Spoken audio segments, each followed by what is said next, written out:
Dream 11 MPL माई 11 circle जैसे application से अगर पैसे आप कमा रहे हैं तो आपके लिए बहुत इंपॉर्टेंट वीडियो है कि क्या ड्रीम 11 जैसे प्लेटफॉर्म, ऑनलाइन गेमिंग जैसे प्लेटफॉर्म पे अगर आप पैसे कमा रहे हैं तो उस कमाए हुए पैसे पे इनकम टैक्स अलग से भी देना होगा क्या।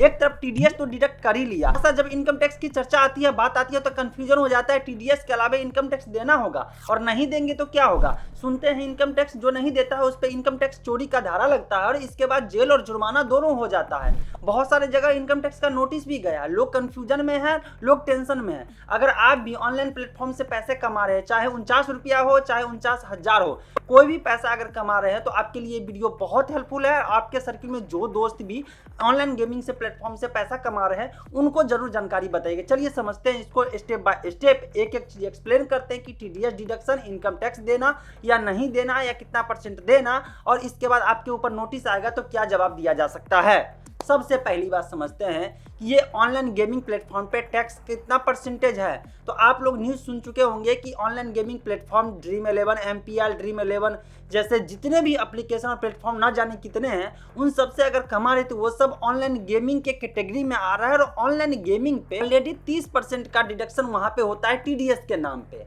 अब जब 30% का डिडक्शन टीडीएस के नाम पे होता है, पहले ये अमाउंट था कि 10,000 से ऊपर विनिंग अमाउंट होता है तो, लेकिन अब वो लिमिट भी खत्म कर दिया गया। मतलब कोई भी अमाउंट हो तो आपके उस अमाउंट पे जो डिपॉजिट किए हैं वो और जो विनिंग अमाउंट किए हैं वो दोनों को माइनस करने के बाद जो अमाउंट बचता है, मतलब एग्जैक्ट विनिंग अमाउंट जो है, जितना आप प्राइस सच में जीते हैं, जैसे कि अगर 100 रुपया जीते हैं उसमें 50 आप लगा दिए हैं तो आपको 50 पे ही टीडीएस काटा जाएगा और वो टीडीएस जो होगा वो 30% का टीडीएस होगा।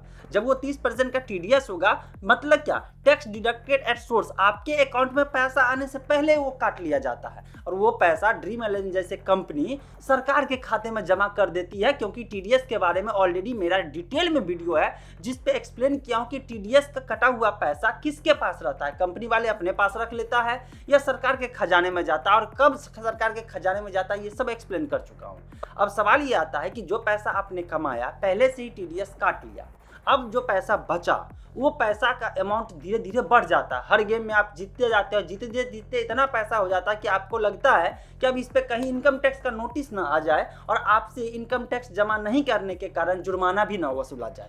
कंफ्यूजन होता है ना। चलिए अब उस पॉइंट को भी समझ लेते हैं। इनकम टैक्स का मतलब क्या, वो पैसा जो आप इनकम से कमाए हैं और कमाने के बाद अगर टैक्स स्लैब के अंदर आते हैं जहां पे जितना परसेंटेज टैक्स स्लैब तय किया गया है हर साल के बजट में, उस हिसाब से आप टैक्स देते हैं। अगर 4 लाख रुपए तक का इनकम होता है तो आपको नील टैक्स देना है आने वाले समय में। अभी तक 3 लाख था, अब 4 लाख हो गया है।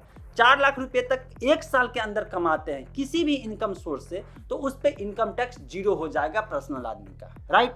अब 4 लाख से ऊपर कमाते हैं तो फिर 5%, 10%, 15-20% के स्लैब में आते रहते हैं और जिस हिसाब से इनकम होता है उस हिसाब से इनकम टैक्स आपके ऊपर अप्लाई होता है और उस इनकम टैक्स को जिस समय ITR फाइल करते हैं वहां पे टैक्स जमा करना पड़ता है। अब खेल समझिए, एक तरफ इनकम टैक्स एक तरफ टीडीएस, और इसमें से किसको आपको पे करना है। मन में कंफ्यूजन है कि टीडीएस जब 30% काट लिया और इसके बाद जो इनकम है उस पर इनकम टैक्स का नोटिस आ जाएगा तो क्या होगा। देखिए, टीडीएस काटा जाता है, सरकार के नजर में है कि बाद में ये बंदा टैक्स जमा करेगा या नहीं करेगा, इसीलिए टीडीएस काट के रख लिया जाता है। सपोज दैट कि अगर टीडीएस का अमाउंट 1 लाख रुपया हो गया, एग्जाम्पल लेते हैं, टीडीएस का अमाउंट डिडक्ट होते होते सरकार के खजाने में 1 लाख रुपया जमा हो गया, लेकिन आपके पास जो इनकम हुआ, जो भी पैसा कमाए, उस कमाए हुए पैसे पे टैक्स बनता है सिर्फ 25,000 रुपया। मतलब 75,000 एक्स्ट्रा सरकार के पास पहले से जमा है और सरकार के पास पहले से जमा है। तो जब आप ITR फाइल करेंगे तो ITR फाइल करते वक्त आपका टैक्स लायबिलिटी आपके कमाए हुए अमाउंट पे अगर 4 लाख क्रॉस हो जाता है तो की मैं बात करता हूँ, जितना भी आप कमाते हैं, अगर टैक्स लायबिलिटी सिर्फ 25,000 बनता है तो वो 75,000 रुपया रिफंड कर सकते हैं, क्योंकि एडवांस में जो सोर्स के समय टीडीएस के नाम पे 30% काट करके रख लिया गया था। अब आप सोच रहे होंगे कि अच्छा, तो ड्रीम 11 पे कमाया हुआ पैसा अगर हम 4 लाख से कम कमाएंगे तो वो पैसा रिफंड हो जाएगा, क्योंकि टीडीएस के नाम पे पहले से पैसा काट के रखा है सरकार और आप टैक्स के दायरे में आ ही नहीं रहे। साल में 3 लाख 4 लाख रुपया से कम कमाए हैं, तो क्या वो पैसा जो जमा है वो रिफंड होना चाहिए? कायदे से तो यही होना चाहिए कि पैसा अगर टीडीएस के नाम पे जमा है, किसी भी सोर्स से आप कमा रहे हैं और कमाने वाला जो टीडीएस के नाम पे काट लिया है, वो पैसा रिफंड किया जाता है। मैं भी अपना टीडीएस रिफंड करवाता हूं और लोग भी टीडीएस रिफंड करवाते हैं। मैंने प्रोसेस भी बताया है, मेरा रिफंड वाला स्क्रीनशॉट भी एक वीडियो में मैंने शेयर किया है कि मेरा अमाउंट कैसे टीडीएस वाला रिफंड हुआ था। तो आपके मन में ये आएगा ना कि जब 4 लाख रुपये तक आप कमाए ही नहीं या 3 लाख रुपये तक आप कमाए ही नहीं, तो आपको टीडीएस रिफंड होना चाहिए ना। होना तब चाहिए जब ये बैलेंस जो है टीडीएस के नाम पे जो पैसा जमा है सो, और आपके ऊपर टैक्स लायबिलिटी जो बनता है सो, इसका डिफरेंस के बाद पैसा बच जाता है, तब रिफंड मिलता है।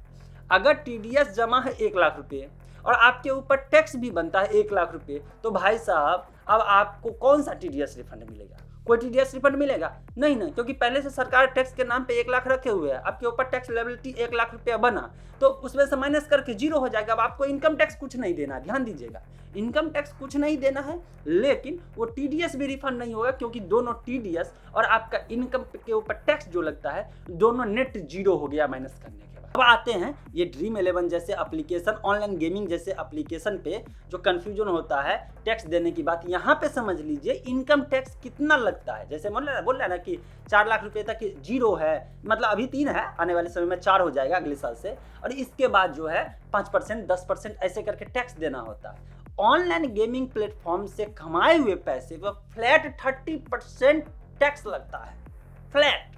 और जब 30% टैक्स आपको देना ही है और पहले से टीडीएस 30% मतलब 30% काट के रखा हुआ है, तब आपको न रिफंड मिलेगा और न अलग से इनकम टैक्स देना है। कंफ्यूजन दूर, तो समझिएगा, पहले से 30% काट करके सरकार रखे हुए है और आप जो पैसा कमाए हैं, चाहे 4 लाख हो, 5 लाख हो, 2 लाख हो, जो भी कमाए हैं, उस पर फ्लैट 30% इनकम टैक्स देना है। अब इनकम टैक्स जो देना है, जितना अमाउंट बनता है, ये विनिंग प्राइज वाला जो पैसा कमाए हैं, इस पे 30% का जो टैक्स लायबिलिटी बना और पहले से 30% का पैसा जमा है, तो दोनों तो माइनस ना हो गया। जितना आपको देना है पहले से आपका खाता से पैसा कटा हुआ, मतलब बैंक अकाउंट से नहीं, वो जो विड्रॉल लगाते हैं उस समय पैसा कट के वहाँ सरकार के पास जमा है, 0 हो गया, बात खत्म। ना टीडीएस रिफंड मिलेगा और ना ही विनिंग अमाउंट वाले जो पैसा होता है ऑनलाइन गेमिंग से कमाए हुए पैसे पे कोई टैक्स देना है। मतलब ना टैक्स का झंझट है और सरकार भी झंझट फ्री है कि बाद में ये बंदा जो ऑनलाइन गेमिंग प्लेटफॉर्म पे इतना समय बर्बाद कर रहा है, लत लगाए हुए कमा रहा है, अरे यार इसके पैसे से टीडीएस काट के मैं रख लिया हूँ, बाद में आईटीआर ये बंदा फाइल किया तो भी और नहीं किया तो भी टेंशन नहीं रहेगा। यही है खेल, और इसीलिए अब आपको डरने की कोई ज़रूरत नहीं है। कोई इनकम टैक्स नोटिस आपको नहीं आने वाला है, क्योंकि आपने इनकम टैक्स की चोरी ही नहीं किया है। ऑलरेडी आप टैक्स जमा कर चुके हैं सरकार को, तो सरकार क्यों आपको नोटिस देगा? पैसा कमा कर सरकार तो मोटा होते जा रहा है। अरे जितने भी फैंटेसी एप्लीकेशन है, ये क्या कर रही है? अगर सच में इसके जेबी से घर से देना पैसा पड़ जाए तो ये कंपनी बर्बाद हो जाएगी, लेकिन ये दिन दुना रात चौगुना कंपनी बढ़ रही है। और सरकार इसको इसलिए कुछ नहीं कर रही है क्योंकि ये कंपनी का जो टैक्स सिस्टम है, इसमें इतने लोग जमा हुए हैं, इतने लोग आ रहे हैं, इससे पैसा इतना कलेक्शन सरकार को हो रहा है कि सरकार भी सोच रहा है अच्छा जाने दो। जैसे एक एग्जांपल मैं बताता हूँ, आप सभी लोग जानते हैं कि ये तंबाकू, सिगरेट, ये सब जो पीने से कितने खतरनाक बीमारी होता है। सरकार सच में आपके स्वास्थ्य की चिंता कर रही होती तो एक झटके में एक रेगुलेशन लाता, और ये सारे प्रोडक्ट बैन, न मैन्युफैक्चरिंग होगा, न प्रोडक्ट लोगों के पास पहुंचेगा, और न ही इतनी आसानी से सभी लोग कंज्यूम कर रहे हैं। आज बच्चे कंज्यूम कर रहे हैं, कहा जा रहा है 18 साल से नीचे को नहीं देना है, लेकिन सब कंज्यूम कर रहे हैं। आपको भी सच्चाई मालूम है। लेकिन सरकार का टैक्सेशन सिस्टम देखिएगा तो सबसे ज़्यादा टैक्स कलेक्शन, मतलब कि सबसे ज़्यादा परसेंटेज टैक्स जो है इसी सब टाइप के प्रोडक्ट पे है, मतलब ज़्यादा टैक्स कलेक्शन होता है। और जब ज़्यादा टैक्स कलेक्शन होता है और सबको मालूम है कि ये नशे की लत वाली चीज़ है, तो ये तो ज़्यादा से ज़्यादा लोग कंज्यूम करके कहेंगे मत करो, तो नहीं करेगा ही करेगा। अगर किसी को कहोगे पढ़ाई कर लो तो वो नहीं करने वाला, अगर किसी को कहोगे फाइनेंस के बारे में सीख लो वो नहीं सीखने वाला, अगर किसी को कहोगे अपना स्किल बढ़ा ले, या मेरे वीडियो जितने भी वीडियो होते हैं सभी के सभी वीडियो एजुकेशन वाले वीडियो होते हैं उसको देख लो, नहीं देखेगा। लेकिन नशे वाला चीज़ जो हो गया वो कंज्यूम करेगा ही करेगा, और जब करेगा तो उस पर सरकार टैक्स लगा देता है, सरकार भी कमाता है, और जब सरकार कमाता है तो सरकार का पैसा कहाँ जाता है आप सभी को मालूम है। सच्चाई आपको भी मालूम है कि एक टेंडर इशू होता है किसी के नाम पे, और जो धरातल पर जो सच्चाई है वहाँ पे सारे पैसे नहीं पहुँचते हैं। वो पैसे मंत्री सब के जो चेले सब होते हैं वो सब ले जाते हैं, मिल बांट करके उसमें खाते हैं। 100% जो अलॉट होता है टेंडर, जो टैक्स पेयर के पैसे से होता है, वो पैसा तो पहुंचता ही नहीं है। मतलब घूम फिर करके ये सारा पैसा दूसरे के जेब में चला जाता है, और इसीलिए ये सब इतना चल रहा है। आई होप सारे के सारे कन्फ्यूजन दूर हो गया होगा। अगर फिर भी बचा हुआ तो नीचे कमेंट सेक्शन में जरूर बोलिएगा। साथ साथ इस वीडियो को शेयर करके सबकी जानकारी बढ़ाइए। चलिए मिलते हैं फ्रेश अपडेट के साथ।